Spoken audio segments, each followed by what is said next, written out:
Seguimos neste Vigo Debate falando de violencia de xénero, diferentes violencias sobre a muller, e quería tratar un tema que se falou ademais moito nas últimas semanas, que é as pulseras antimaltrato, porque hubo recentemente un fallo no sistema, outro máis grave no mes de setembro, onde se perderon datos de xeolocalización de agresores, co que iso conleva.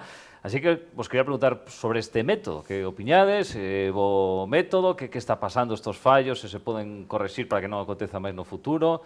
Veña, Sara. Comezas ti agora. A ver, Sara. Bueno, justamente este tema, eu creo que, bueno, pode ser un método positivo, pero dende logo é insuficiente, non? Porque moitas veces, bueno, o que pasou nestes días co tema este de borrada de datos e tal, é que xerou unha sensación de inseguridade moi grande nas mulleres, e, bueno, estar, bueno, nunha situación de pánico porque non sabían onde estaban os seus agresores, etcétera. Pareceme un método, bueno, que é difícil tamén buscar un método se o agresor está por aí libre, pero tamén me parece un método moi angustioso para elas, non? Porque teñen que estar todo o rato pendentes de que van recibir unha alerta de que esta persoa está cerca, etcétera, como un martirio realmente constante. Entón, bueno, o que me cuesta é saber que outro método se pode seguir tamén, se están libres. Eu creo que o das pulseras non funcionou nunca, pero vamos a ver. Eu, cando empecé a escoitar agora isto de que fallara unha pulsera ou dúas, ou non sei que, e entonces como aí entra a propaganda política de onde ven que porque mira, cando foi que se puxeron en marcha as pulseras, e se explicou como iban a funcionar e como iban a estar e tal, eu lembro que fixéramos unha manifestación en Madrid contra o das pulseras, porque, sí, porque, vamos a ver, o tema da pulsera era que lle poñan a pulsera ao individuo, non? Pero, entonces, cando saltaba, a policía iba á casa da muller.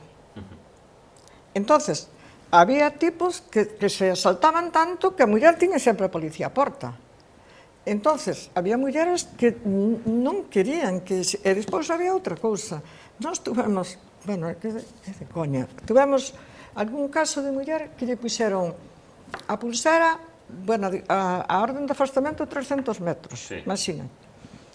E resulta que o tipo vivía ao carón moi cerca de onde estaba o punto de encontro e onde estaba o cole dos críos, tiña críos. Entonces, non foron quen de solucionar ese tema, porque a pulsera saltaba sempre, claro. Tuvemos que recoller os críos, leválos por nosa conta, a irlos a recoller, a irlos a levar, e facer ese traballo todo porque non eran capaces de resolver eso. E coller o tío e dicir, non, mira, se hai unha orden de afastamento de 300 metros que non vale, que non funciona, porque saltaba sempre, claro, a muller tiña que pasar para ali cos críos para isto, para outro, pero non foron capaces de solucionarlo en ese momento. E entonces, claro, saco as queixas que había das mulleres canto ás pulseiras, que as pulseiras xa fallaban desde o momento que podían manipulalas. Non sei se iso é moi doado ou non. Podían manipular, si, os manipulaban, claro. Entonces, que pasa? Que agora, cando saltou todo isto, a min pareceme que si o teñen que resolver, que hai que buscar outra maneira, que estabas dicindo ti, outro método, pero que non foi peor que hai 25 anos ou 20 anos, eu non sei cantos anos teñen as pulseiras, pero xa hai moitos, porque xa hai moitos que non estou por ali, por Madrid. Entonces, claro, hai moitos. A lei de medidas integrales. Hai moitos. Eso é cando, máis ou menos? En 2004. O sea, 20 anos. Pois fíxate. Sí. Claro, todas as medidas que se adoptan contra a violencia machista toman corpo, digamos, desde o momento en que se fai esa lei integral, sácanse todas esas medidas de protección. A ver, eu sí que teño clientas que han levado elas casi, porque isto de porta la pulsera, que ao final sí que é un cargo para a muller, porque ten que estar sempre pendente de que o seu receptor teña, claro, teña batería. Non funcionaban, non sei se funcionan agora. Pero, sí, a ver, a veces dan fallo, a veces o maltratador cruzase coa muller na mesma calle, o sistema Cometa chama dali a 15 minutos.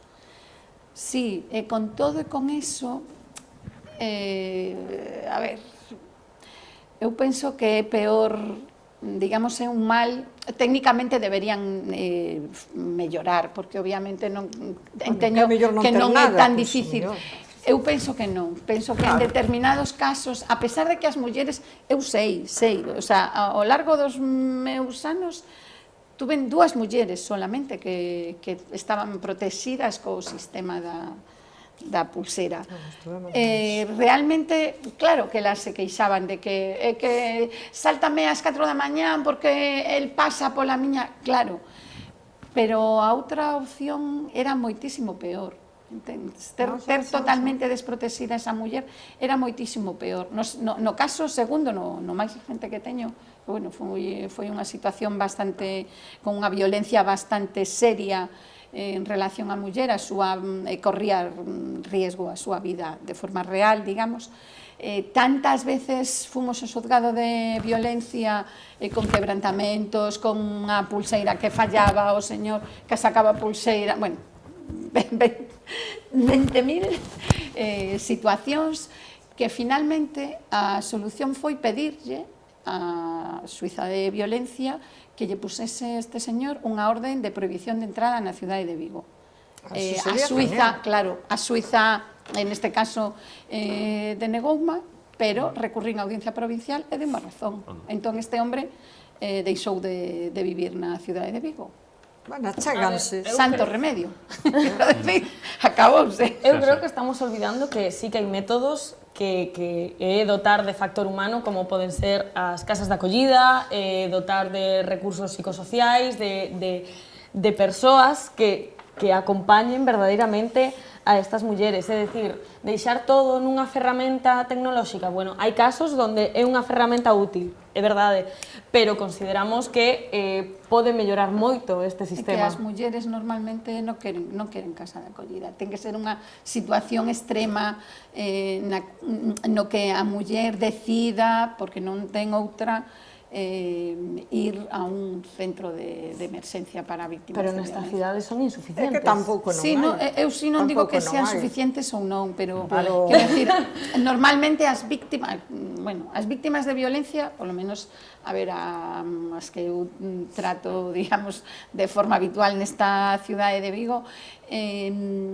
moi raro que queiran entrar nun centro donde realmente están afastadas da súa familia. Se teñen apoio familiar, se son de Vigo, como era o caso, pois, claro, ela quere vivir na súa casa, quere estar no seu entorno, non quere, sabes, estar nun sitio... Esa entraría dentro do convenio de Estambul, que hai 10 anos que se firmou, e España firmou o convenio de Estambul.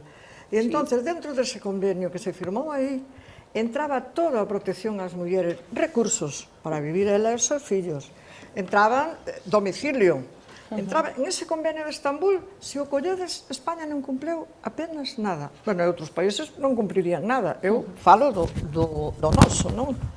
Pero non se cumpleu para nada. Se cumplira ese convenio, melloraría moitísimo a situación das mulleres, moitísimo.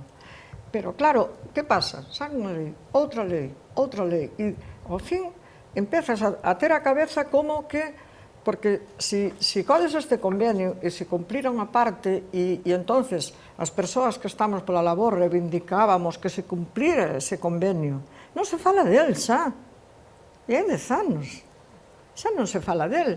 Por que? Porque se houve outra cousa posterior, del sí ou sí, porque houve outra cousa, porque hai as guerras políticas, porque tamén entorpecen moito o traballo. Entorpecen moito o traballo. Non é só o que estén mandando mensaxes misóxinos, mensaxes senón que entorpecen o traballo.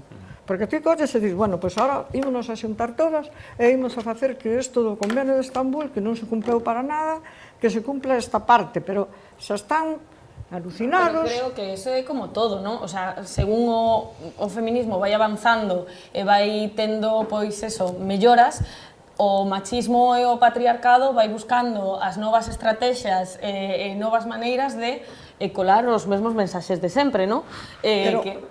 Claro, pero nos van colando cousas sin cumplir as outras. Es decir, hai unha lei nova sin cumplir a anterior. E que pasa coa xuventude? Cos adolescentes, ahora que pasa cos adolescentes? É tremendo. Cando fan as enquisas, eu as enquisas sí que os suelo mirar, e é tremendo. O sea, son peores que os que hai 20 anos ou 30 anos, son peores. Son peores con relación Xa o dicía ao principio, eu creo que culpabilizar a mocidade é un erro, o sea, eu creo que é unha víctima do contexto sociopolítico que estamos vivindo. Eu non estou Porque nos condenando adultos, a nadie, non estou condenando a nadie. Estou Tamén, dicindo chégalle. que se un universitario ou unha universitaria non sabe quen é Felipe González, malamente pode saber que hai violencia de xénero no país. Que lle interesa menos? Comezábamos o debate dicindo Entiendes? que precisamente todos estes discursos negacionistas e a desinformación está colando en moitos estratos da sociedade, tamén na mocidade, pero é o desinterese. Se colle sempre a mocidade é a que pode facer, digamos, a revolución, pero vindo de atrás coa formación que ten que ter e co interese que ten que ter e a curiosidade que ten que ter. E pensar que o benestar social debe estar ao alcance de todas as persoas do planeta. Iso é así. E logo facer a revolución. Ter criterio, saber reflexionar sobre os temas. Eu non estou dicindo que a xuventude... Eu estou escoitando a xuventude. Estou na escoitando. Estou dicindo, coño, pero se daquela, con aquela edad, éramos capaces de subir o Everest sin levar nin protección, vamos. Entiendes? Pero con coñecementos.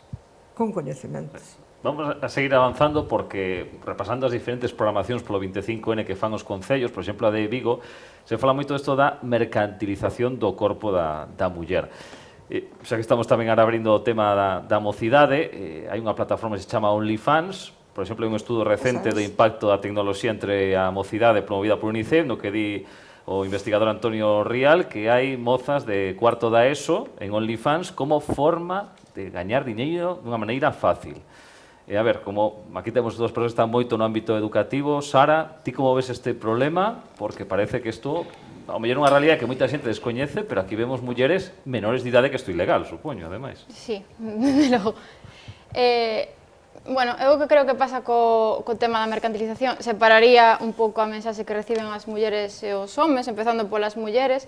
Mulleres, agora mesmo, é como que a idea que reciben moitas veces é como que xa hai unha situación de igualdade, non? En principio a legislación, o Estado, todo é moi igualitario.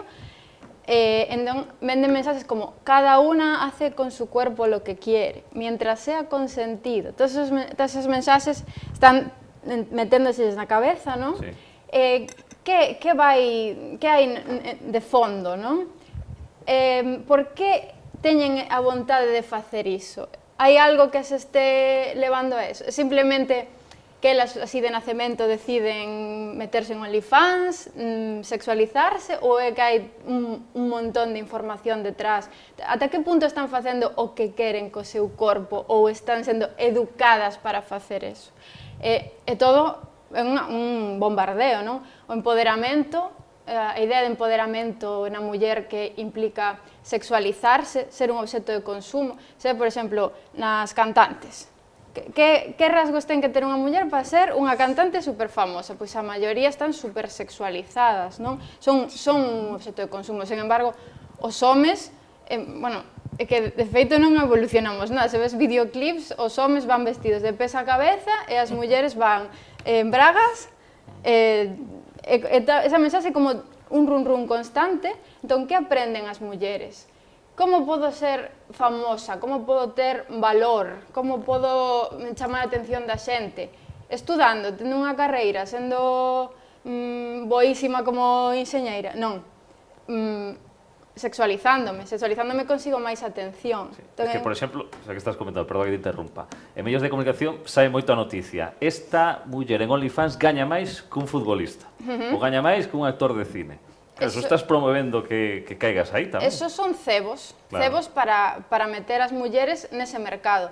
Mais é un mercado super perigoso, non? Porque normalmente venden como, non, é que esta vende fotos dos pés, gaña non sei canto diñeiro, ou sube unha foto en bikini. Pero cal é a trampa deso? Cal é o obxectivo de OnlyFans? Meter as mulleres na prostitución e no mercado da pornografía. E non é directamente, senón pouco a pouco. claro, que é o que percibe unha muller que se meta aí? Vale, enseno unha foto en bañador e recibo esta atención. E se é máis sexualizada, máis atención. Aínda máis atención. E chega un punto que está tan saturado ese mercado que van a acabar invisibilizadas. Entón, que poden facer? Facer cousas cada vez máis extremas. Se verán abocadas a unha pornografía extrema, metidas incluso, porque é a porta de entrada para a prostitución, porque despois empezarán a recibir mensaxes de te pago por venir a mi casa, pasar ya a la prostitución cara a cara. Porque hai unha falsa sensación de protección que como está detrás da pantalla é moito máis fácil captar as mulleres desta maneira que dicíndolles vai aí a unha calle a prostituirte ou a un piso. Eso é moi difícil, porque queren carne fresca do Estado, mulleres españolas. Non lles chega ao mercado, a este mercado... En contexto racista tamén. Tamén. O sea, non lles chega toda a superexplotación. Clasista tamén. Toda esta explotación que hai da trata, non? Antes eran mulleres de moitísimos sitios, de Europa, África, Asia, etc. Pero agora queren tamén mulleres de aquí. Está pasando tamén, como insisto, a nivel global, porque OnlyFans é unha plataforma global, non é simplemente... E temos que ser sinceras, o sea, a mensaxe de que o corpo das mulleres leva sendo un obxecto leva séculos, é dicir, insisto e repito, me seino, pero é que son novas estrategias que ten o patriarcado para meterte a mesma mensaxe de sempre, porque isto non é nada novo. Pero calan, polo que vemos. Claro, o sea, pero é que quen está apostando por unha educación afectivo-sexual feminista? Quen? En que instituto está facendo realmente o plan de igualdade? Que, por lei, ten que haber un plan, pero alguén está facendo ese tipo de plans? É efectivo? Hai un protocolo real que efectúase? É dicir, é que moito falamos dos cuidados e da mocidade, pero é que tamén eles teñen inquedanzas que nós temos que alimentar de sociedade, o sea, tenemos o deber de alimentar esta mocidade con unha educación afectivo-sexual concorde, é dicir, feminista, sexual integral. Isto non pode ser simplemente que senón solo chega aos referentes das redes, porque aquí todo o mundo ten un podcast e ten a opinión, e ti poñes un micro enfrente e todo o mundo ten a opinión de todo, de calquera cousa, dos corpos, da sexualización, cada vez as operacións son máis asequibles, outra maneira de que é a precisión estética que estamos vendo dende hai séculos. Entón, hai que ser tamén críticos con eso. Sí, pero, a ver, cando se pensa en esta mocidade que están... Eso está todo preparado, non é unha cousa que se lance así e que vayan... Porque, senón, que teríamos que pensar, por que esa avaricia de querer gañar tanto, de empoderarse? Que é empoderarse? Tamén había que ver.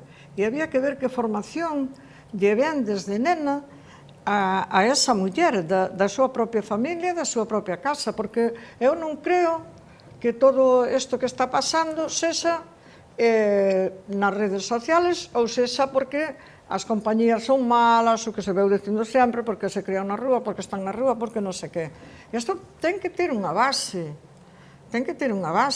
Empoderarse dentro do sistema de educación pública a través da educación sexual integral. Claro. Pode darse, non é tan difícil. Pero non se dá. Non está a ser eficiente. Pero eso empezouse a dar cando os meus fillos empezaron ao instituto. Pero non é o mesmo que unha persoa traiga un plátano e un condón, e iso non é un curso de sexualidade... Non estou falando disso, O dos condóns facía eu as xuntanzas para repartilos, pero non. Estou falando de que, a ver, eu creo que se a unha moza ou un mozo teñen na casa, na familia, desde nenos e nenas, unha base, unha ética, un quererse a si mesmo, un tal, non debía ser tan fácil que caíra en estas plataformas, nin en nada desto, non? Podría ser. É por ganar moitos cartos? Pode ser. A veces, a banalización da prostitución que decía Sara, isto é así, é certo, mas eu teño situacións reais de personas que han, mulleres xovecísimas, universitarias, nacionalidade española, que empezaron nestas plataformas, efectivamente acabaron na prostitución. O sea, que isto é unha realidade. É unha realidade, sí, non está Sara non estaba a falar de nada que non este absolutamente comprobado, mas eu traballo en Farasa, nós temos unha compañeira psicóloga que fixo o seu traballo integrado precisamente sobre esta plataforma.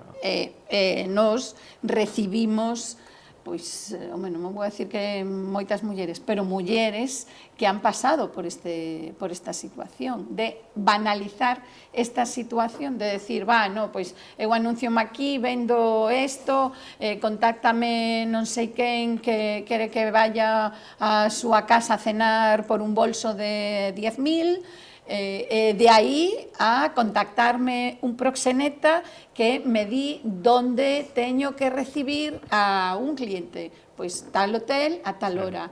Isto, ademais, está tamén a rimoas coa miña sardiña, é imposible de perseguir este proxeneta. Os proxenetas de toda a vida son os que abrían a porta do club ou estaban ali vixiando as mulleres, logo pasaron a estar nos pisos o mismo, cando se facían redadas, digamos, buscábase esas situacións de explotación sexual, ali estaba a persoa física tamén que se dedicaba a isto, pero destas plataformas non están aquí, están nos paraísos fiscales, por aí, sacando pasta, claro. Pero si non hai competencia para perseguilos. Que se conocen en Vigo, porque se conocen. Isto sí que é complicadísimo, é moi complicado de poñerlle coto. Eu opino un pouco como Blanca. Aquí a educación é... O sea, Sara, que o problema educativo, ti crees? O sea, que o que pode tamén decir Rosa, que a falta dunha base pode derivar a caer nisto, ou que a tentación sexa moi grande? A base que di ela tamén é certa, o sea, as mulleres somos educadas dende pequenas para ser sumisas, para satisfacer, digamos, entón, claro, esta mensaxe de inicio está reforzada despois con esta gran industria, non? Que despois o que quería dicir tamén era que hai que falar tamén da outra cara, que a cara dos homes, que o que ven eles, que as mulleres son corpos que poden consumir. Exacto. E que poden consumir cando queiran. O sea, un home... Que por diñeiro que queiras. Claro, está educado para que eu podo ir a consumir a unha muller que non me desexa, cando me dé a gana. É un dereito, suposto dereito, que eles creen ter, non? Na internet hai moito, nestes youtubers misóxinos hoxe en día, hai terminoloxía como body count. Que iso que, para que a xente que nos escoite sepa que nos referimos. Que o número de persoas coas que unha muller está, de homes concretamente. Que cantos máis homes, é como que menos valía ten esa muller. E o que ten que aspirar un home, supostamente, é unha muller que sexa virxinal directamente. Iso é unha ideoloxía un poquito atrasada, digamos, por decirlo un pouco... É como cando valoras un restaurante, non? Se está comida ou non. Sí, o sea, é como un obxecto que está máis ou menos usado, según eles. Teñen unhas teorías peregrinas super absurdas para justificar que eles sí que poden ser promiscuos e non hai ningún problema, pero que as mulleres como que lles queda o ADN dos homes cos que están dentro, cousas así, que como... Non sei de onde poden sacar eso. E despois a industria pornográfica, claro, que eles o que aprenden é que a muller ten que satisfacelos e que eles teñen todo ese dereito. Está reforzado coa prostitución, entón, moi problemático. Se está detectando algo que me parece terrible, que é que os menores están, polo menos as denuncias están aumentando nos menores en violación. Unha de cada 3 agresións grupales é cometida por menores. Eso é unha locura. Pero porque a educación sexual que reciben é a pornografía. Claro, por eso, aí é que está bailando, non? O sea, que ven de aí, da pornografía.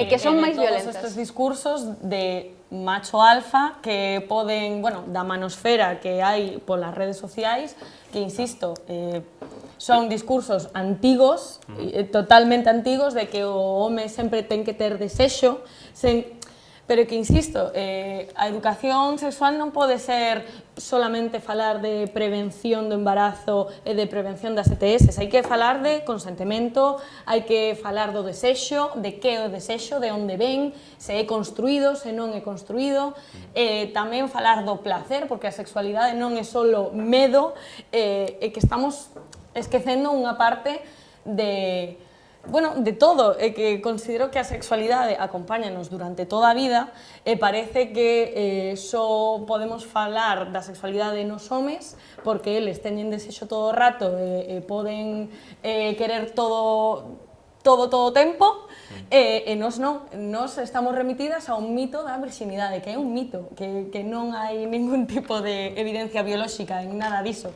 Vamos a ser conscientes. A raíz que comentas, digo, entón como se para isto? Porque pasan os anos e aparecen novas formas, digamos, patriarcais ou de machistas. O sea, é como pones aquí un tapón e aparece por outro lado.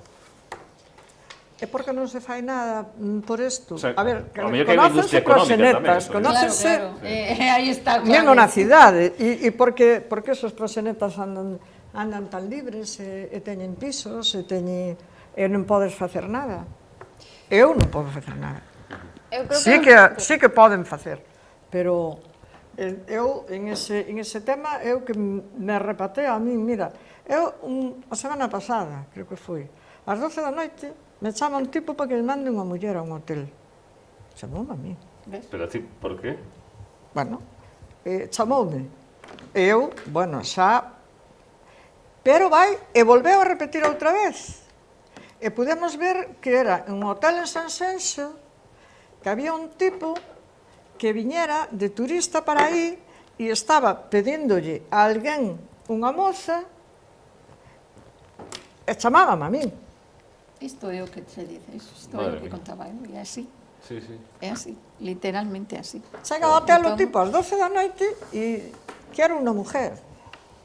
Xa, xa. O sea, que E aí todo é había alguén que ten consumo un teléfono cerca dos meus números Sí, sí. que manda a esas mulleres, porque senón non me podían entrar a minhas chamadas, Sí, sí, claro, entiendes? A ver, Espera, que quería apuntar algo, Sara, porque se temos que rematar, así que Sara... Non, nada, o que quería decir é que antes era máis fácil de... O mundo estaba menos globalizado, pero coa internet, claro, temos moitos retos que veñen de fora. Claro. Creo que son máis complicados de xestionar.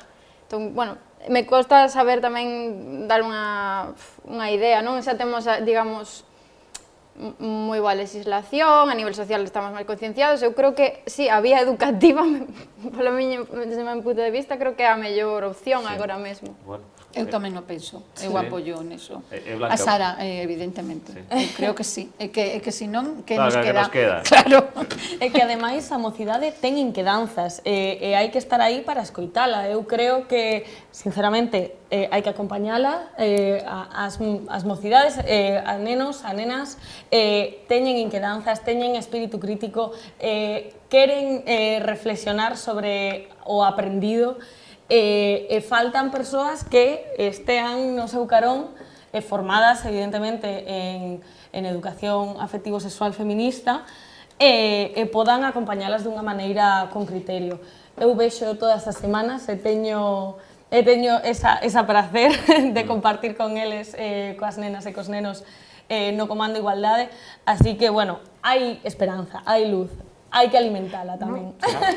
Esperanza teño ten que que rematar, haber. Pero o tempo pasa. E as que están aí, están aí. E as mulleres que están sufrindo. Eu creo que isto merece axilizar todo o que se poida este tema e poder poñerle un pouco de remedio, non? E se a mí me chamaban, porque saben que traballo con vítimas de violencia, este me chamaba para que lle mandare unha muller desas. Podía ser tamén, non? Tamén, sí, sí. Pero eu non creo que a xuventude non sea escoitada, para nada. Vamos a ver. A min o que me gustaría era escoitar a xuventude todos os días que está aí e que está formando e que está colaborando e que está axudando. Independentemente de que eu ao mellor non estou de acordo contigo, pero non teño por que estar de acordo, podemos discutilo. E podemos acercarnos. Sí, sí. E podemos aportar tamén o que poidamos, o que temos. E eu tamén podía decir do outro xeito, o sea, a xuventude non nos escoita a xente maior. Bueno, temos que deixalo aquí porque estamos xa fora de tempo. Como sempre, un placer. Gracias ás catro, Rosa, Sara, Blanca, Ana, un placer. Moitísimas grazas. E a vindeira semana, máis Vigo a Debate aquí en Televigo. Os esperamos. Adeus.